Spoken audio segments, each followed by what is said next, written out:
ஓய்வூதியம் நீக்குதல் சட்டமூலம்.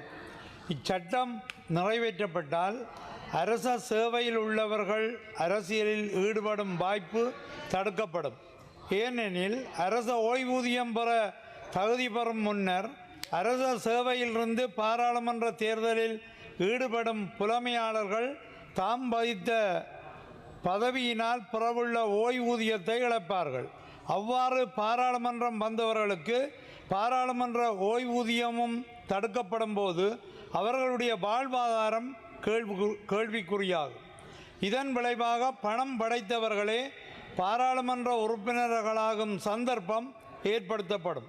அல்லது அரசியல் இயக்கங்களால் பொருளாதார ரீதியாக கவனிக்கப்படும் கட்சியைச் சேர்ந்தவர்களே பாராளுமன்றம் பெற முடியும். எனவே முதலாவது, பாராளுமன்ற உறுப்பினர்களின் வேதனத்திலிருந்து அறவிடப்படுவதின் ஊடாக ஓய்வூதியம் வழங்கலாம். இது என்னுடைய ஆலோசனை.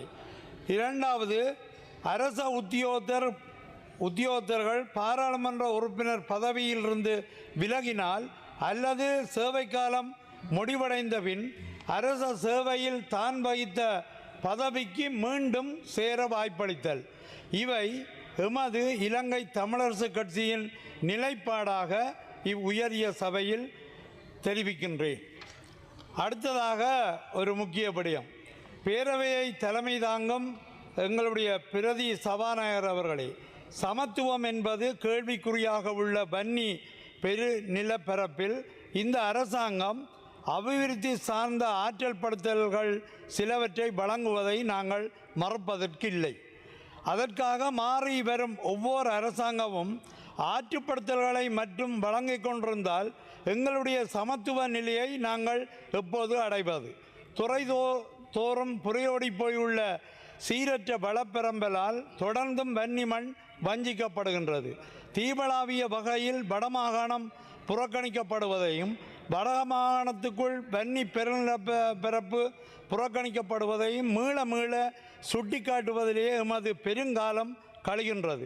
வேலையற்ற பட்டதாரிகளுக்கு வேலைவாய்ப்பு வழங்கும் அரசு கொள்கையின் அடிப்படையில் 94ஆம் ஆண்டு தொடக்கம் சேவை பிரமாண குறைப்பு வலுப்பெறும் திகதி 2011/8/1 வரையான காலப்பகுதியில் பல்வேறு பதவி பெயர்களின் கீழ் அரச சேவைக்கு ஆட்சேர்ப்பு செய்யப்பட்டு தேசிய சம்பள மற்றும் ஊழியர் தொகை மதிப்பு ஆணைக்குழுவின் சிபார்சின் பேரில் சம்பள அளவு திட்டம் வழங்கப்பட்ட அலுவலர்கள் பின்னர் 2012/2/14 திகதியே 1745 சாயோடு 11ஆம் இலக்க வர்த்தமானி மூலம் நிகழ்ச்சி திட்ட அலுவலர் சேவையில் உள்வாங்கப்பட்டனர்.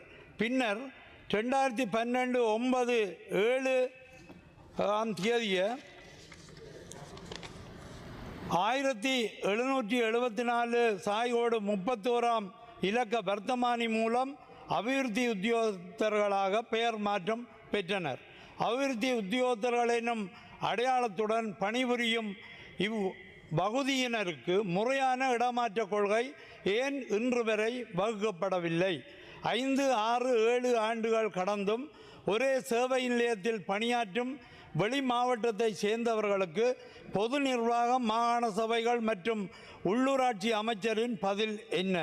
ஓர் ஊழியர் ஒரே சேவை நிலையத்தில் 10 ஆண்டுகள் கடந்தும் சேவையாற்ற உங்களுடைய நிர்வாக ஒழுங்கு இடமளிக்கின்றதா? 1000க்கும் மேற்பட்ட அபிவிருத்தி உத்தியோகத்தர்கள் யாழ்ப்பாணத்தில் மிகையாக இருப்பதை தங்கள் அமைச்சு இன்னும் இனங்காணவில்லையா? வடமாகாணத்தில் மேற்படியான சமச்சீரற்ற வள ஒதுக்கம் தங்கள் அரசாங்கத்தில் சீராக்கப்படுமா என்பதை பாதிக்கப்படும் வன்னி பெருநிலத்தை சார்பாக்கும் பாராளுமன்ற உறுப்பினராக கௌரவ அமைச்சரிடம் வினவுகின்றேன்.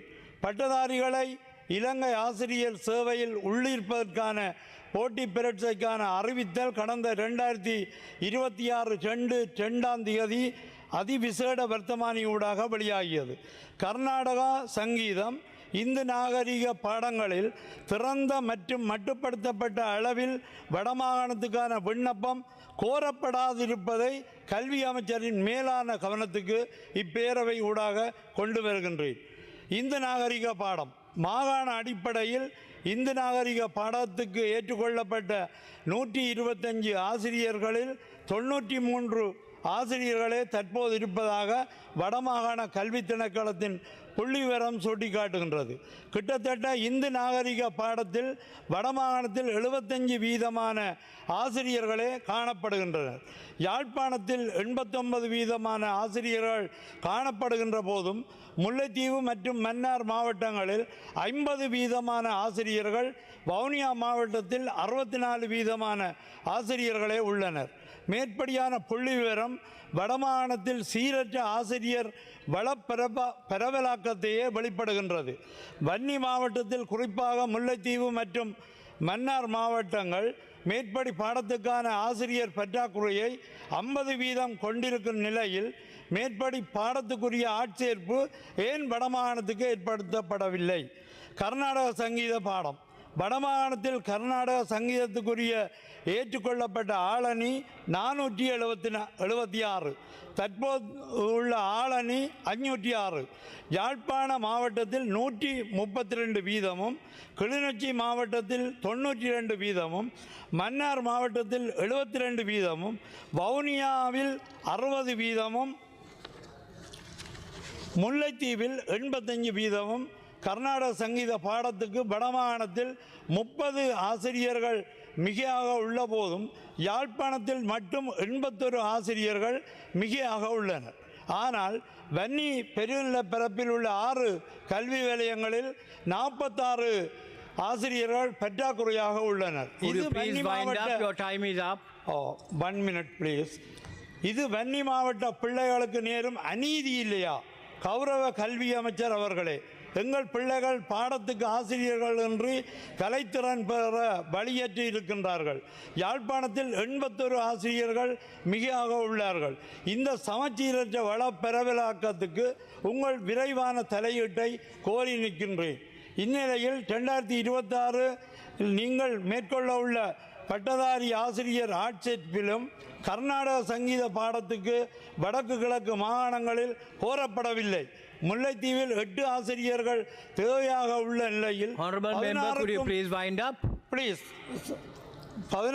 மேற்பட்ட கர்நாடக சங்கீத பட்டதாரிகள் முல்லைத்தீவில் மட்டும் உள்ளார்கள்.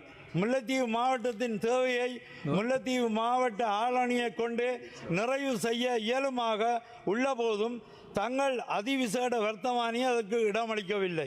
கௌரவ பிரதமர் அவர்களே, தயவு செய்து வன்னி மாவட்டம் சமச்சீரற்ற வளம் பெறும்பலால் தொடர்ந்தும் வஞ்சிக்கப்பட இடமளிக்க வேண்டாம். விரைவாக எங்களுடைய குறையை போக்கியருங்கள் என்றுதான் கேட்டுக்கொள்கிறேன். நன்றி.